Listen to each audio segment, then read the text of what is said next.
ایک پل ہی لگتا ہے، ایک پل ہی لگتا ہے خواب کے بکھرنے میں، وقت کی ہتھیلی سے ماہ و سال گرنے میں، عمر کے گزرنے میں، دیکھ سجن موری نیا ٹوٹی۔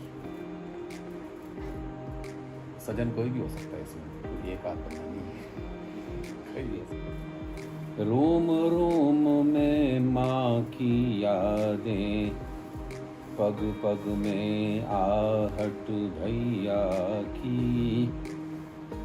بعض اوقات کسی کو معاف کر دینا یہ مردانگی ہے، اور بعض اوقات کسی کو زیر کر لینا یہ مردانگی ہے۔ رکو کہ شام ہو گئی، رکو کہ شام آ گیا۔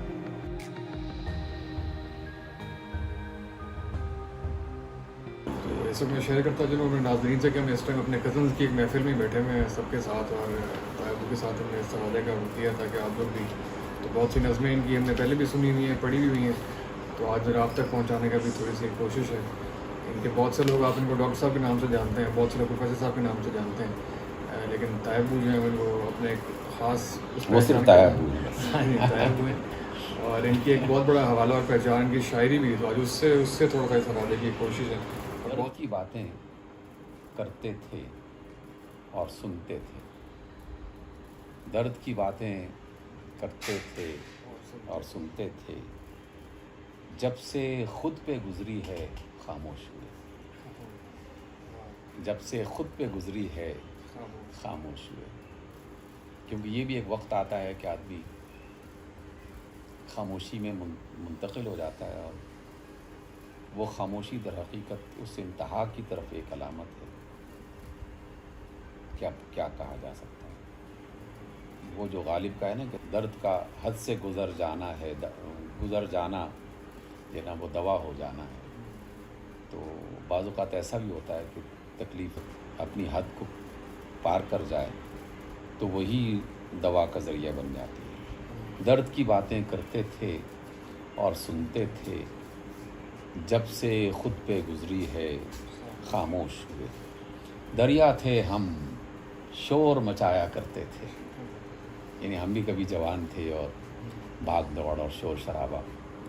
دریا تھے ہم، شور مچایا کرتے تھے، اب پربت کی صورت ہیں خاموش ہوئے۔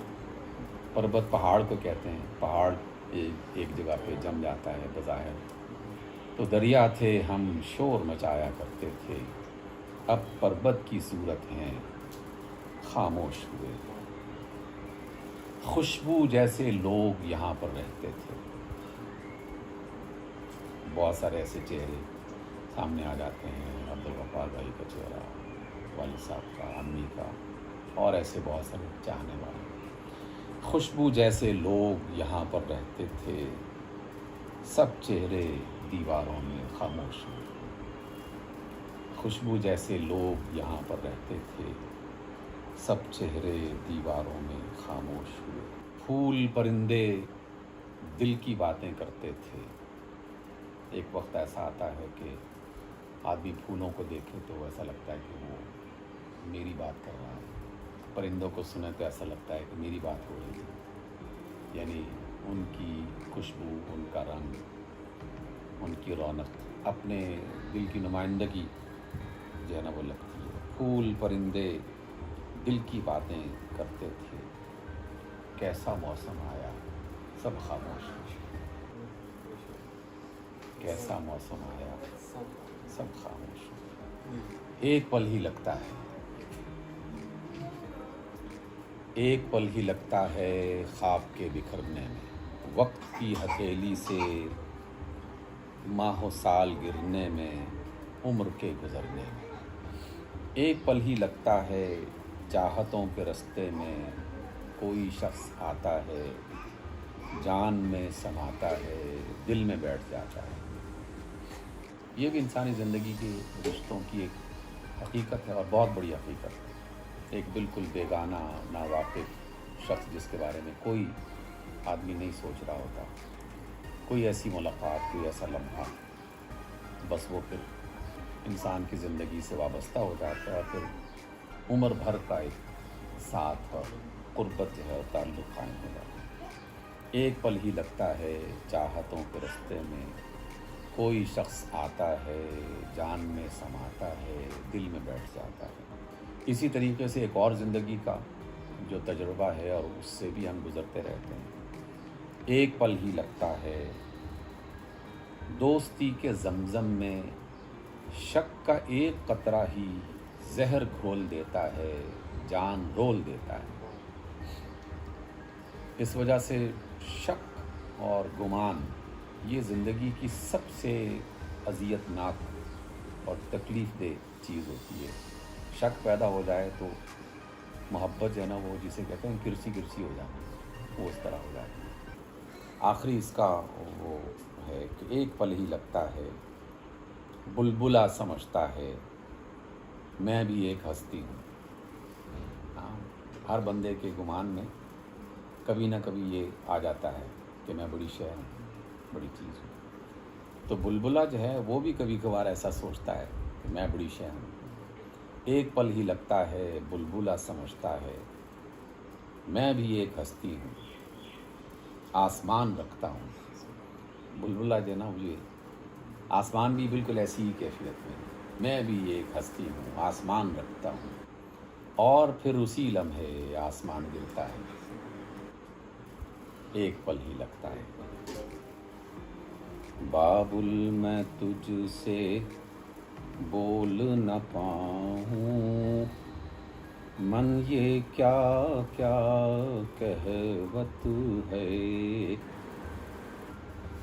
جس کا پل پل چاؤ میں بیتا، اب وہ کیا کیا سہوت ہے۔ روم روم میں ماں کی یادیں، پگ پگ میں آہٹ بھیا کی، ہاتھ یہ بابل کی انگلی کو آج بھی ہر پل ترست ہے۔ گھر کا آنگن در کی چوکھٹ، بھاگم دوڑی گلیوں میں، گھر کا آنگن در کی چوکھٹ، بھاگم دوڑی گلیوں میں، روٹھتی منتی روتی ہستی، بہنا آنکھ میں رہوت ہے۔ چہک لہک سکھیوں کی چھوٹی، مہک ابھی تک باقی ہے۔ چہک لہک سکھیوں کی چھوٹی، مہک ابھی تک باقی ہے۔ وہ بستہ کاندھوں سے اترا، جس کے بوجھ کی چاہت ہے۔ وہ بستہ کاندھوں سے اترا، جس کے بوجھ کی چاہت ہے۔ دھک دھک دل ہے، چھم چھم نینا، لب لرزے ہیں کاہے کو۔ دھک دھک دل ہے، چھم چھم نینا، لب لرزے ہیں کاہے کو۔ لگتا ہے ماں یاد کرے ہے، اس کارن سب ہووت ہے۔ لگتا ہے ماں یاد کرے ہے، اس کارن سب ہووت ہے۔ کاغا ہر سو بول رہا ہے، پورب ہو کے پچھم ہو، یوں لاگے ہے اپنے وطن سے کوئی مسافر آوت ہے۔ یوں لاگے ہے اپنے وطن سے کوئی مسافر آوے ہے، بابل میں تو سے بول نہ پاؤں، من یہ کیا کیا کہوت ہے۔ یہ امی جان کی وفات پر جو ہے نا وہ کچھ اشعار تھے جو تکلیف پائے۔ اس بستی میں اب کیا جانا جو بستی ویران ہوئی، اس بستی میں اب کیا جانا جو بستی ویران ہوئی، گلیاں سونی گھر بیگانے ہر شے اب انجان ہوئی، گلیاں سونی گھر بیگانے ہر شے اب انجان ہوئی، کون ہماری راہ تکے گا، کون کہے گا کب آؤ گے، کون ہماری راہ تکے گا، کون کہے گا کب آؤ گے، کب سے چلے ہو کب پہنچو گے، کب کھایا تھا کیا کھاؤ گے، کب تک تم پردیس رہو گے، مل کر رہنا خواب ہوا ہے، دروازے کو تکتے تکتے منظر خاک و آب ہوا ہے، کب تک تم پردیس رہو گے، مل کر رہنا خواب ہوا ہے، دروازے کو تکتے تکتے منظر خاک و آب ہوا ہے، کس کی گود میں سر کو رکھوں گا، سر پر کس کا ہاتھ رہے گا، کس کا لمس چنے گا دردیں، دکھ میں کس کا ساتھ رہے گا، کس کی گود میں سر کو رکھوں گا، سر پر کس کا ہاتھ رہے گا، کس کا لمس چنے گا دردیں، دکھ میں کس کا ساتھ رہے گا، کون کہے گا یہ کر لو تم وہ نہ کرنا یہ اچھا ہے، جس کی سختی پر پیار آئے جس کا ڈانٹنا بھی اچھا تھا، کون ہمارا حال سنے گا، دل کی باتیں کس سے کروں گا،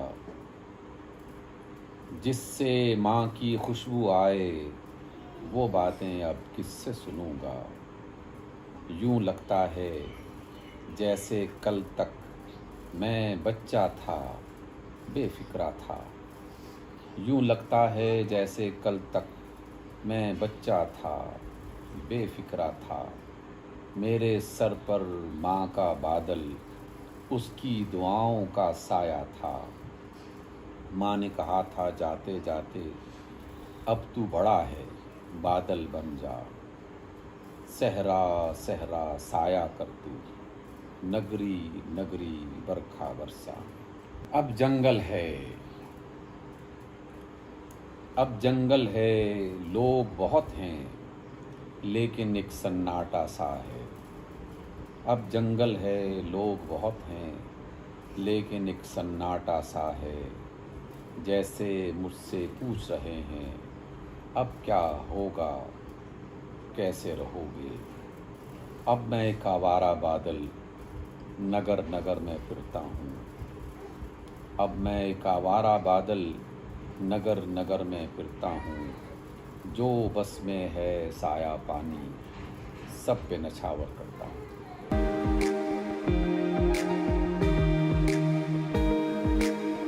مرشد مجھے رہنمائی کیجیے اور میرے لیے دعا کیجیے، میرے دشمن بہت زیادہ ہو گئے اور مشکلات میں اضافہ ہو گیا ہے، تو رومی فرماتے ہیں کہ اللہ کا شکر کرو کہ اس نے تمہیں دشمن دیے، کیونکہ دشمن جس کے ہوتے ہیں وہ مضبوط اور توانا ہوتا ہے، جس کا دشمن نہ ہو تو اسے مقابلے کے بارے میں سوچنا نہیں پڑتا، اپنے اندر ہمت بھی پیدا کرنی پڑتی، وہ پھر آہستہ آہستہ کمزور سے کمزور تر ہوتا چلا جاتا ہے، تو مشکل پریشانی دشمنی حالات کی سنگینی یہ کمزور کرنے کے بجائے فکر رکھنے والے اور عزم و ہمت رکھنے والے لوگوں کو توانا بناتے ہیں، کشمکش میں انسان مضبوط ہوتا ہے، لگتا ہے کہ تھک گئے ہو تو چلو آرام کرو.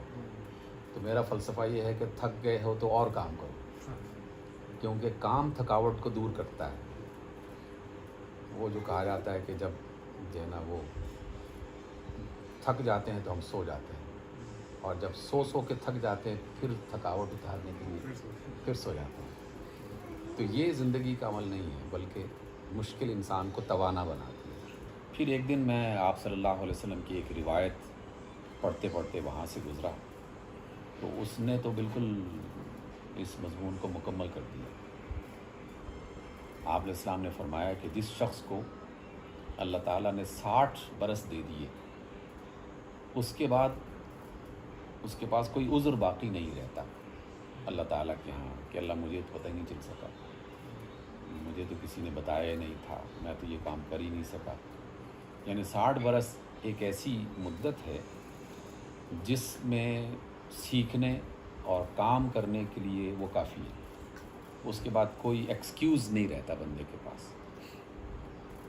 تو پھر میں نے اس پر مزید غور کرنا شروع کر دیا, تو اندازہ یہ ہوا کہ زندگی کو بھی اگر 60 برس پر جو ہے نا وہ رکھا جائے, اس کے مطابق وہ رکھا جائے, تو اس کے پہلے 20 برس یہ سیکھنے کے ہیں, اگلے 20 برس جو ہیں وہ اس کو عمل میں لانے کے لیے ہیں. یعنی جو آپ نے سیکھا ہے اس کو امپلیمنٹیشن, کام کر کے دکھاؤ, انرجی ہے اب اس کا استعمال کرو.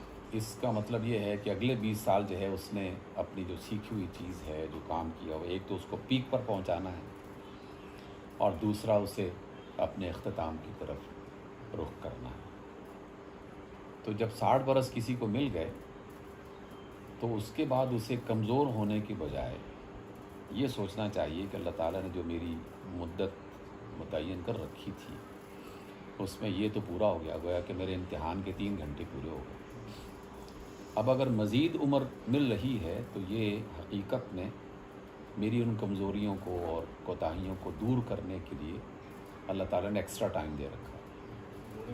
تو پرچے میں جو ایکسٹرا ٹائم مل جائے تو جو ہونہار اور اچھے اسٹوڈنٹس ہوتے ہیں اور A+ میں جو پاس ہونا چاہتے ہیں وہ تو پھر زیادہ توجہ کرتے ہیں. وہ پھر پرچہ بند کر کے بیٹھ نہیں جاتے, وہ پھر اپنا جو لکھا ہوا ہے اس کو ریوائز کرتے ہیں. یعنی اپنی سابقہ زندگی پر غور کر کے اس کو ریوائز کرنے کے لیے اسے مہلت دی گئی ہے. اقبال کا ایک شعر ہے, وہ یہ کہتے ہیں کہ مومن جو ہے موت سے نہیں ڈرتا, اور اس کا سبب یہ ہے کہ اس کا جو چاہنے والا اور محبوب ہے وہ اللہ ہے, اللہ کی ذات ہے. اور زندگی اللہ سے ملنے میں ایک رکاوٹ ہے, موت اس رکاوٹ کو توڑ دیتی ہے جب کی تھکن سے چھوٹ گیا. اس میں آنسو بہانے کا تذکرہ کیوں ہے, اس کے پیچھے کیا ہے؟ آنسو بہانا جو ہے نا یہ 2 حوالوں سے ہے. قرآن میں بھی کہا گیا, آپ علیہ السلام نے بھی فرمایا, آنسو جو ہے نا یہ اندر کی محبت اور جذبوں کی نمائندہ ہے. تو جو شخص بھی کسی محبت کے جذبے کا اظہار کرنا چاہے تو آنسوؤں سے زیادہ بہتر اور مضبوط کوئی اور ذریعہ نہیں ہے. آپ علیہ السلام کا ایک فرمان ہے کہ جس کی آنکھ میں مچھر کے پر کے برابر بھی اللہ کی محبت میں ایک آنسو آ گیا تو اللہ تعالیٰ اس پر جہنم کی آگ حرام کر دے گا. قرآن مجید میں ہے کہ انہیں چاہیے کہ یہ کم ہنسیں اور زیادہ روئیں. یہاں رونے سے مراد مایوسی نہیں ہے, رونے سے مراد غم کے اندر مبتلا ہو کر کام چھوڑنا نہیں ہے, بلکہ یہ محبت کی ایک علامت ہے. اور اس کے مختلف روپ, مختلف اس کی شکلیں ہیں. کبھی یاد کر کے روتا ہے اور کبھی زیادہ خوشی کا جوش آ جائے تب آنسو نکل آتے ہیں. تو اس اعتبار سے بعض اوقات مسکراہٹ اور ہنسنا جو ہے نا یہ ایک طرح کا فریب ہوتا ہے, بعض اوقات نہیں ہوتا. لیکن جو آنسو انسان کے اندر سے نکلتے ہیں نا وہ فریب نہیں ہوتا. بعض اوقات کسی کو معاف کر دینا یہ مردانگی ہے, اور بعض اوقات کسی کو زیر کر لینا یہ مردانگی ہے. تو ہمارے ہاں صرف زیر کرنے کو مردانگی کہا جاتا ہے, حالانکہ معاف کرنے کے لیے اس سے زیادہ طاقت کی اور توانائی کی